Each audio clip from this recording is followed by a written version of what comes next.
That was too good. Up next, we have Bhavesh Bhatt with us. Bhavesh is an AVP of Generative AI at IDFC First Bank, and he enjoys solving problems. In his data science journey so far, he has had the honor of becoming a Google developer expert in machine learning, GitHub star, Neo4j Ninja, Gartner Peer Community Ambassador for AI/ML, and also being recognized as a 40 under 40 data scientist by Analytics India magazine. He will be sharing his insights on a groundbreaking topic, Talk to Neo4j Graph Database in natural language using Google's Gemini model in Google AI Studio. Hush, that was a long title. But don't worry. In this session, Bhavesh will guide us through the seamless integration of natural language queries with Neo4j graph databases using Google's Gemini Pro model. You'll see a live demonstration of constructing a chatbot interface using Gradio. That's really exciting. So, without any further delay, please join me in giving a warm welcome to our speaker, Bhavesh Bhatt.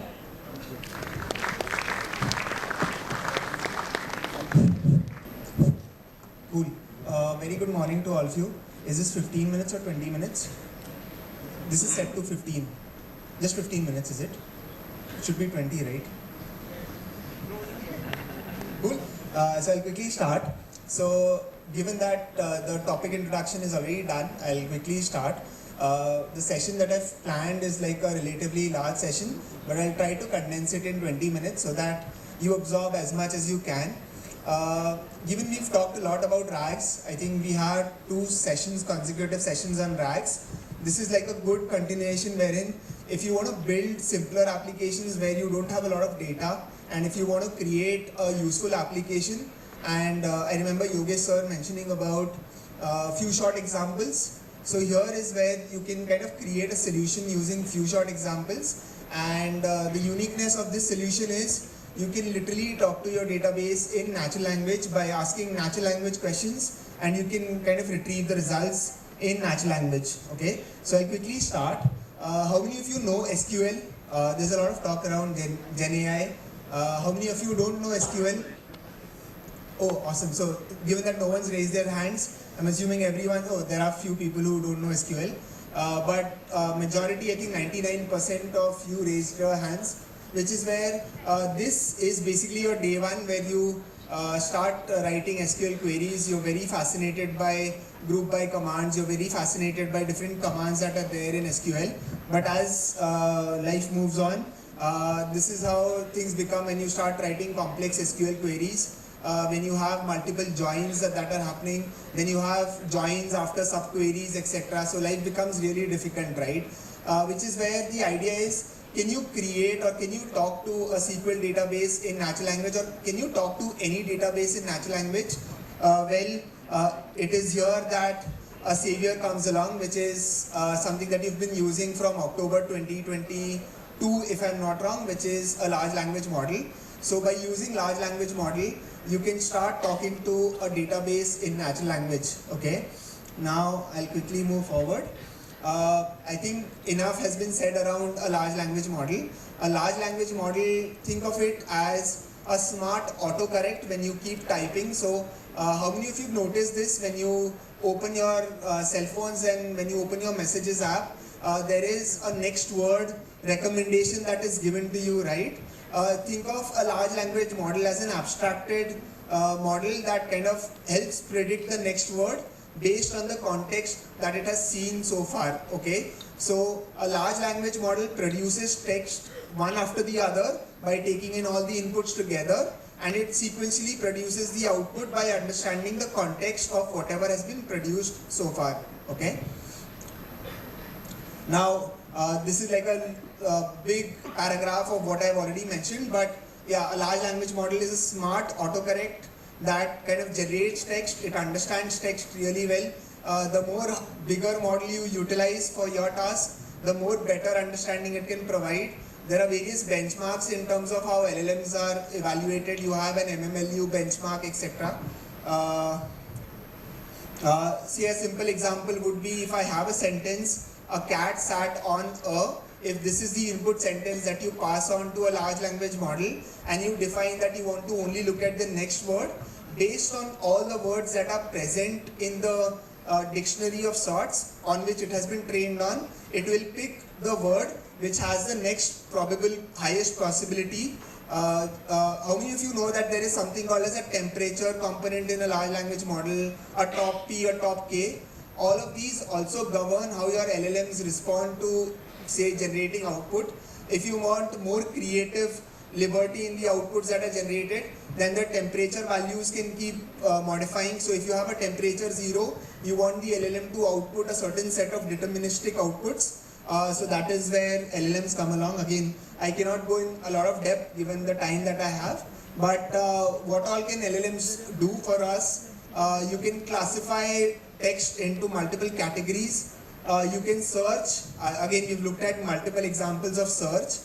You can generate text, you can summarize text, you can extract useful information from text, you can cluster text. There are various things that you can do from the LLMs that are present, right?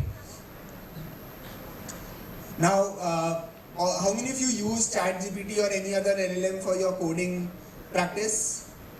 I think everyone started using LLMs for their coding advantage. So LLMs are very useful in creating coding solutions as well.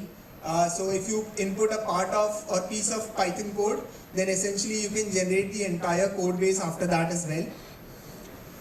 What you can also do is you can generate, you can give in a prompt. If the user queries, give me 5 neat ideas for science fair projects, then it will kind of give you a structured response in terms of what a science fair project is. It understands context and correspondingly generates output as well.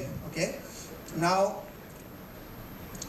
this is the advantage that we have when we start using LLMs. They help us prototype quickly. Now imagine a simple use case, right? If I want to perform or if I want to create a sentiment analysis solution, and if I want it to be like really accurate for all the data that is present on, say, Amazon in terms of reviews, then the amount of data that you'll have to say organize, then train a model from scratch, all of this is like a very cumbersome process. So if you want to quickly prototype a solution and see the efficacy of how good the solution is using a large language model, what you can do is you can apply some smart prompting, add whatever context that you want to add in the prompt, and you can quickly come up with a solution if you use a high-end large language model.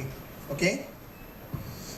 This is where the entire landscape shift happened. So this is one paper that I would recommend all of you should read. It's basically attention is all you need paper.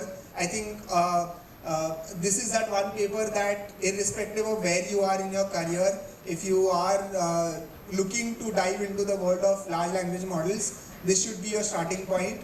This was an open source paper introduced by Google where they talk about how they've kind of introduced a transformer architecture. They basically wanted to create a language translation model, which is where this particular model came into picture. They wanted to convert text for, say, language translation, wherein they had an encoder and a decoder layer, and correspondingly the solution came along. I have 13 minutes, which is where I'll quickly rush again. There are different types of models. The models that you see around which are making a lot of headlines today, the Llama 3.1. How many of you have heard of Llama 3.1? A Llama 3.1, a GPT, any other model, Gemini, any model that you pick, all of these are decoder-only models. You have encoder-only models, which is a BERT model. Then you have an encoder-decoder-only model. So there are various categories of large language models as well. I'll quickly switch over to the second part of the presentation that I have, which is graphs. I began the discussion by mentioning about how you can talk to a SQL database. You can extend the same using a graph database as well. I'll tell you why I'm using a graph database. So what exactly is a graph? A graph is a set of discrete entities which has nodes and labels. So when you think of, say, if you want to create a relationship graph, or if you want to create a social network, right? How many of you use Instagram, Facebook? So in Facebook and Instagram, you have friends, right? You want to follow people, people will follow you. So essentially you have a relationship between X person and Y person, and then Y is also connected to Z, right? Storing these relationships using a simple SQL database can be really troublesome in terms of querying it and getting the outputs as well, which is where graph database comes in. This is how a typical graph database looks like. The biggest advantage of using graphs is where we'll come to, but think of this as a graph where you have multiple nodes and they are connected via multiple relationships. A simple example that I'm assuming all of you would be drinking apart from Red Bull here, which is water. So a water molecule will have three nodes, H, and O, and you will have relationships connecting them. Okay. Why graphs? Initially, when things exploded in the computer science era, which is 1980s, things started off with relational databases, where everything was mostly transactional in nature, which was saved in relational databases. They couldn't scale really well, which is where NoSQL databases came along. The advantages of using a relational database was lost because there was no relation that was captured in a SQL database. Then we moved on to graph database. Okay, so graph brings in the advantages of both the NoSQL and SQL, and it kind of eliminates the bottlenecks that the previous generations had. Okay, now there was an experiment that was carried out, and I wouldn't go into the details of all the values here, but the experiment was, if I have a data set of 1 million people, and this was like a social network, right? A social network was created where it had 1 million records or 1 million unique people, and they had different, say, think of it as a Facebook, where Facebook has friends, then you have friends of friends, then you have friends of friends of friends. So as you keep moving in terms of the degrees of friends that you want to find out, if you use a SQL database, the level 4 row that you see, right? All of you are able to see the level 4 row. That means if you want to query and if you want to find out the friends of friends of friends of friends for all 1 million users in 1 hour, then the amount of time taken for Neo4j or a graph database is 1.359 seconds. Okay? Whereas the same amount of query, if you want to execute it on a relational database, the amount of time taken for it is 1543 seconds. So look at the amount of speed up that you get when you have complex relationships to execute. Okay? Which is where graph databases come in handy. Given the time that I have, I'll quickly rush through this. I've already given an introduction about how a graph database is defined. You have nodes and you have relationships. Nodes are connected via relationships. Then you have labels. How do you identify nodes, or when you're building a graph database, what are the things that you have to consider while creating the entire graph database, right? Whenever you think of nouns in your database scheme of things like friends of friends, then all the nouns that you are addressing will be part of that particular database as a node.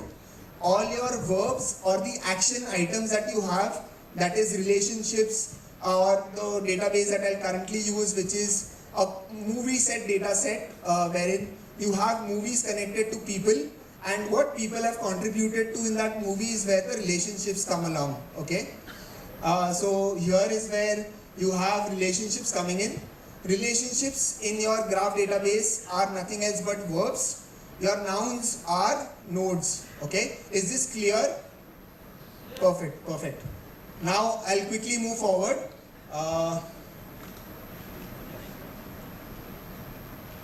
Now, for all of you who raise their hands, if you want to match or if you want to modify a SQL database into a graph database and utilize the advantages of using a graph database, then your rows are basically translated into nodes.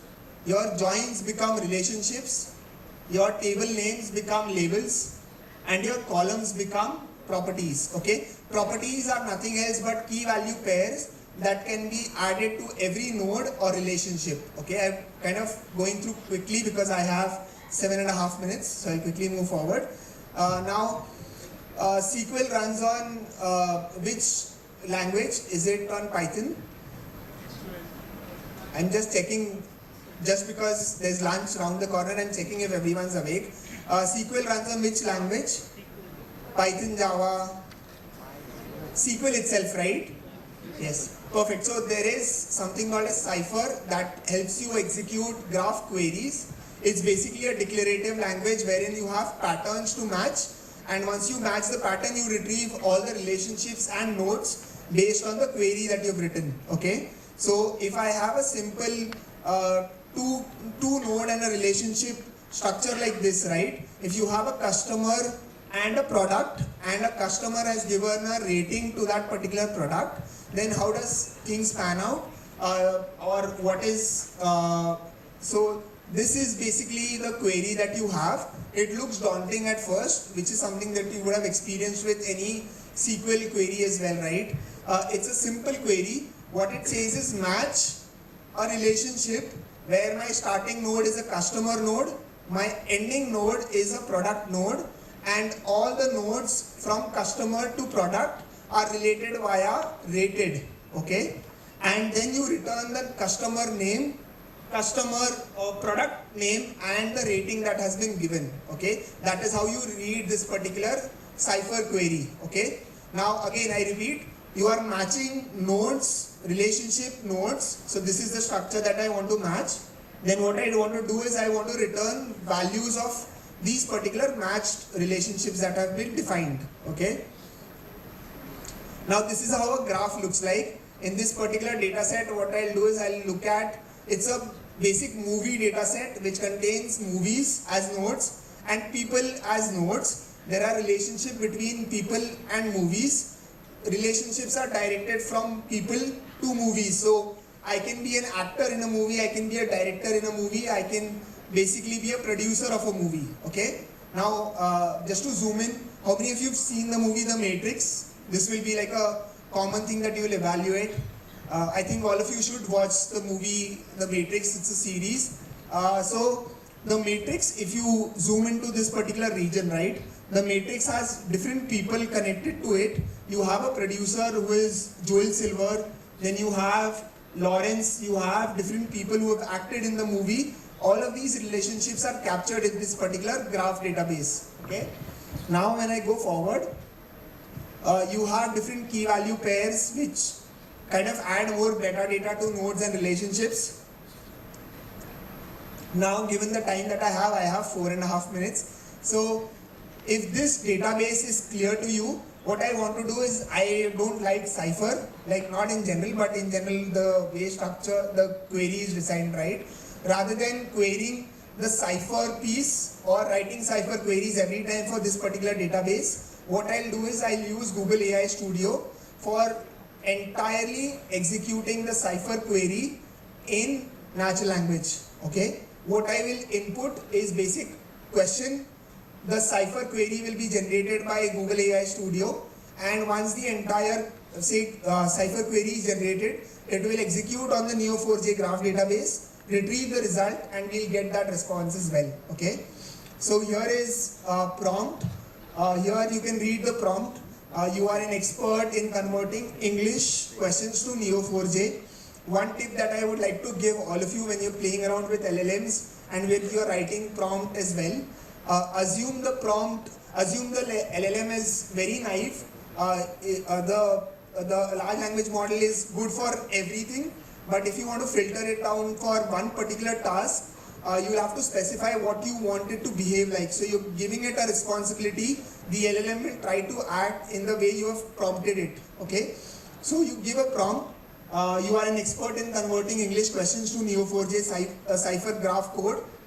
Provide the metadata of how the database is defined, what are the nodes that you have, what are the relationships that you have, what are the different connection types, where is the relationship starting from. All of this data is what you've given.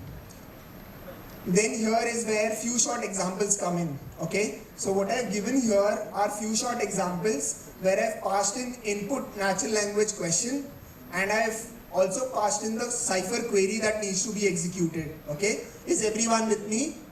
Yes. So we talked about RAGs previously, wherein we had good amount of retrieval that was happening. Here, given it's not a very complex problem and I don't have inherent data set with me or a PDF with me, what I want to execute is a cipher based solution on a simple data set, right? Which is where few short prompting can do the trick for us, right? So here I've passed in some few short examples, input and output pair.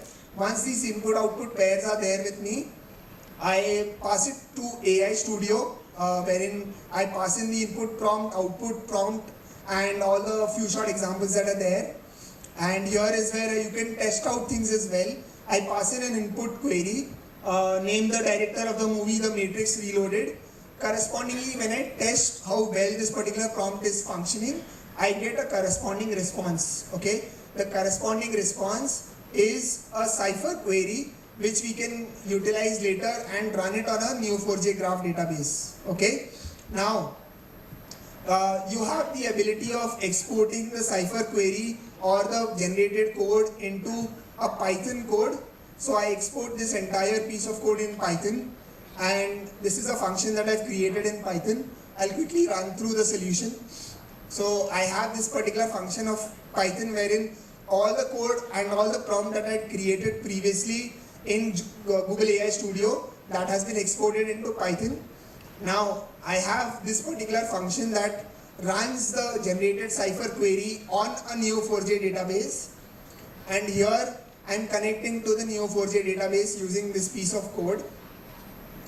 And there's a famous library, I don't know if you've heard of it or not. It's called Gradio. How many of you have heard of it? So Gradio is an open source library wherein you can create say NLP based solutions very quickly. So with one line of code you have the entire UI ready for you. So when you say gr.interface and you define that particular function, you have the chatbot ready.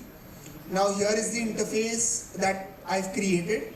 You can ask a question about who directed the movie The Matrix, and then you have the corresponding response coming in. Okay, I zoomed into that particular region. So who directed the movie Matrix? What is happening behind the scene is this particular query is being converted into a corresponding cipher query. That cipher query is then returned from AI Studio or the Gemini Pro model that we have. That value that is returned is executed on a Neo4j graph database, and once the execution happens, then you have the entire piece ready, right? So this is the UI that I've created. Then you can ask more questions, and then correspondingly you will have the answers generated as well. You can validate, if you've seen the movie, you can validate which answer is correct or which answer is incorrect. And given the time that I had to rush through this, but hope this was an informative session. And yeah, you can start using Google AI Studio and start prompting for your solutions. Thank you so much. Thanks a ton, Bhavesh, for that awesome session. We appreciate you breaking it down for us and showing us how these tools can work together so smoothly. I would now like to call Pratik on stage to felicitate Bhavesh.